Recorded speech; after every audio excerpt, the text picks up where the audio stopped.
Laura Martínez Belli, bienvenida a Atrapalibros, un placer tenerte con nosotros. Un placer para mí también. Para hablar sobre La mesa herida, tu última novela presentada en España, que está basada en un cuadro perdido de Frida Kahlo. Nosotros desconocíamos el cuadro, desaparecido en 1955, siendo el más grande realizado por la pintora mexicana. Lleva más de medio siglo perdida, aunque en 2020, corrígeme, un marchante gallego afirmó tenerla, aunque los expertos descartaron la autenticidad. Sí, sí, eso es toda una historia, ¿eh? Toda la historia esa que ha aparecido el cuadro y que lo quieren vender por fuera. Ya te contaré. La mesa herida, tu novela. Vamos a dar una pincelada de introducción para los lectores. La mesa herida, mira, Frida Kahlo pintó solamente 2 cuadros de gran formato, porque ella pintaba siempre pequeño formato al estar en cama o al hacer pintura de caballete. Pintó solamente 2 grandes cuadros, La mesa herida y Las 2 Fridas. La mesa herida se expuso en el año 1940 en la exposición de arte mexicano surrealista que se hizo allí en México en la Galería Inés Amor. Y esa es de las últimas veces que se expuso en México. Pero después, cuando quiso Frida ser más política con su arte, porque eran del Partido Comunista y demás, y se restablecieron las relaciones diplomáticas entre la URSS y México, Frida decidió que quería donar a la URSS este cuadro. Y lo donó. Y para allá que se fue junto con otras obras mexicanas de 50 artistas. Pero el cuadro, cuando llegó a Moscú, les pareció elitista, burgués, individualista, no les gustó nada y lo mandaron a bodegas. Entonces, a partir de ahí hay toda una cuestión diplomática entre México y la URSS con esos cuadros, qué pasa, qué no pasa, pero Frida ya no lo vuelve a ver, porque además coincide con los años en que ella está muy enferma, son sus últimos años. Frida los que relatas en la novela. Sí. La Frida que se van a encontrar los lectores en La mesa herida es la Frida de los últimos 15 años de su vida, no la Frida joven llena de vida, sino ya la que va en declive, en paralelo con la historia de este cuadro que es real, que es una historia real. Es totalmente real, está inspirada en hechos reales. Lo que no se sabe es, una vez que desaparece el cuadro, porque el cuadro desapareció en 1955, en Varsovia, se expuso ahí, se vio, salió en el catálogo, hay fotografías. No llegó a Bulgaria, ¿verdad, Laura? Ya no llegó.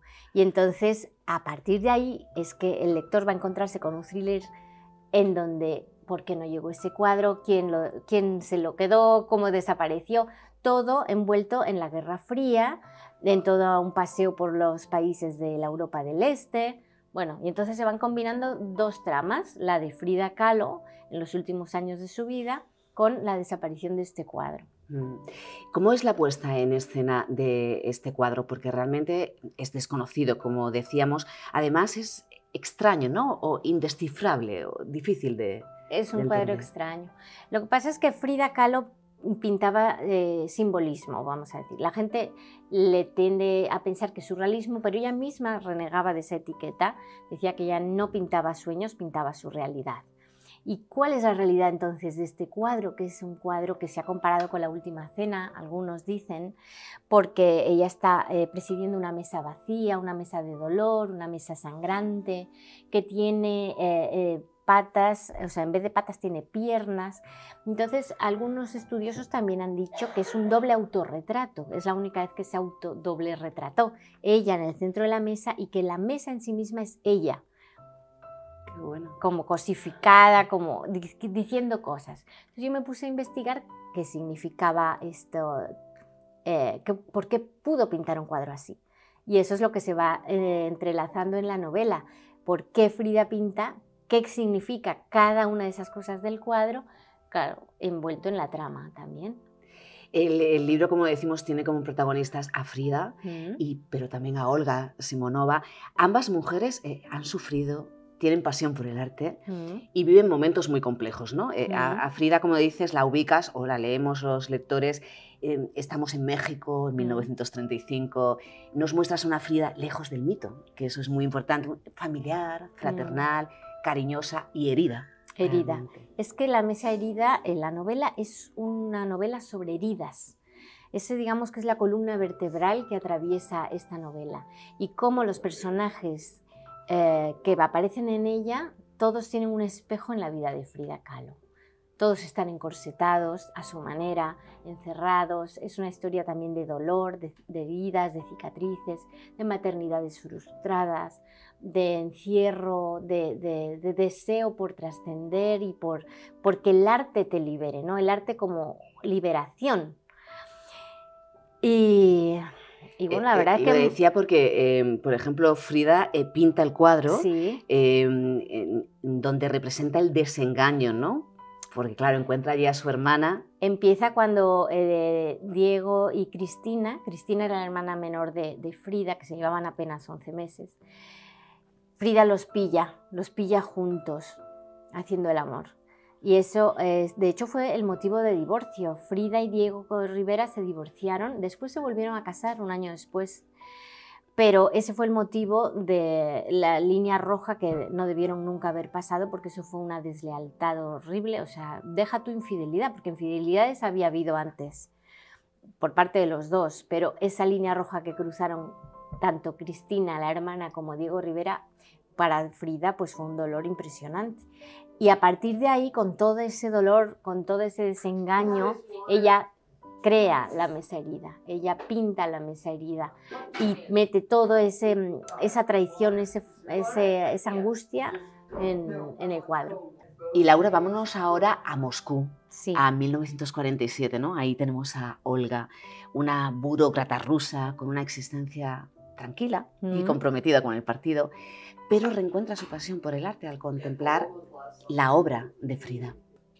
Olga es todas esas personas que al ver un cuadro de Frida Kahlo han sentido una conexión especial con el personaje, porque Olga es la burócrata que recibe el cuadro cuando llega, y es un cuadro que llegó además sin nombre, sin saber de quién era la procedencia ni nada. Sabían que era un cuadro de México porque vinieron un montón de cajas, pero no sabían quién era el autor ni nada. Y cuando vieron ese cuadro tan extraño, todo el mundo puso el grito en el cielo, se extrañaron muchísimo, pero Olga se quedó enganchada en él, porque reconoce la herida.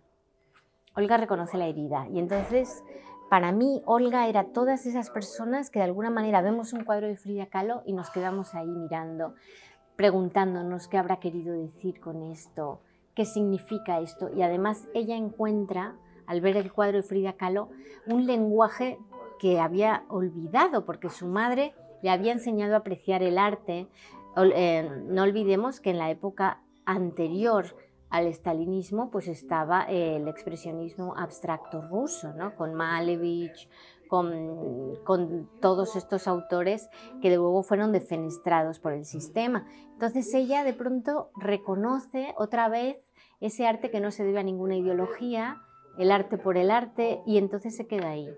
Y a partir de entonces ella decide que va a proteger el cuadro. Claro, se ve envuelta en ese oscuro complot por destruir la pintura, y no queremos decir nada sobre el thriller, o sea, no vamos a desvelar nada, pero ¿hasta dónde va a estar dispuesta Olga a llegar para salvar el cuadro de Frida? Hasta las últimas consecuencias. O sea, ella se compromete con el cuadro a un nivel superior a su propia vida. O sea, ella sacrifica mucho por el cuadro. De hecho, sacrifica tanto que llega un momento en donde está tan obsesionada con el cuadro como estaba Frida obsesionada con Diego Rivera. O sea, hay ahí también una manera de alguna manera, si soltara este cuadro sería libre, pero estoy enganchada, ¿no? Vamos a analizar también someramente algunos temas, ¿no? Ya lo has dejado caer. Hay 10 capítulos, por ejemplo, que están narrados en primera persona por Frida, pero desde el más allá, tras su muerte. No sé si has querido reflejar esa otra forma de mirar la muerte que hay dentro de la cultura mexicana. Totalmente, totalmente.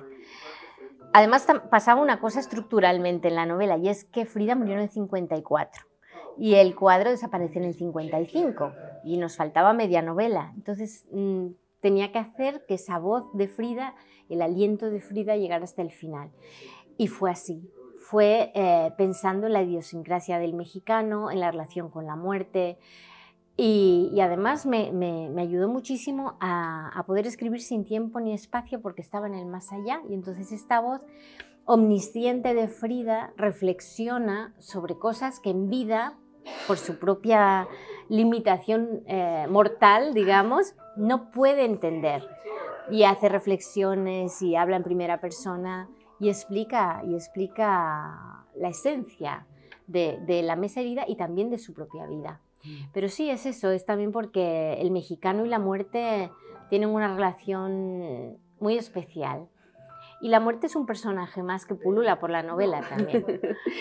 Pues tenemos pasión, dolor, arte, maternidad. Esa pasión que sentía, por ejemplo, Frida por Diego, ¿no? Una vida sin Diego es una vida sin piernas, decía Una vida ella. sin Diego es una vida sin piernas. Es que esta novela tiene además prosa lírica. Hay mucho de poesía en todo lo que hace Frida, porque como yo leí los diarios de Frida para poder escribir también esta novela y para encontrar esa voz tan personal de ella, me encontré con una Frida muy literaria, además de pintora. Y yo quise un poco replicar todos esos juegos de palabras, esa voz musical que tiene en sus diarios, y entonces yo creo que todo eso está en la mesa herida. El dolor, como comentábamos antes, ¿no? De ambas mujeres, tanto de Olga como de Frida, sobre todo de Frida, ¿no? Sabe bien lo que es sufrir de todas las maneras posibles en las que puede sufrir un ser humano. Ningún dolor le es ajeno, los ha sentido todos. Todos, todos. En la carne y en el espíritu, dice.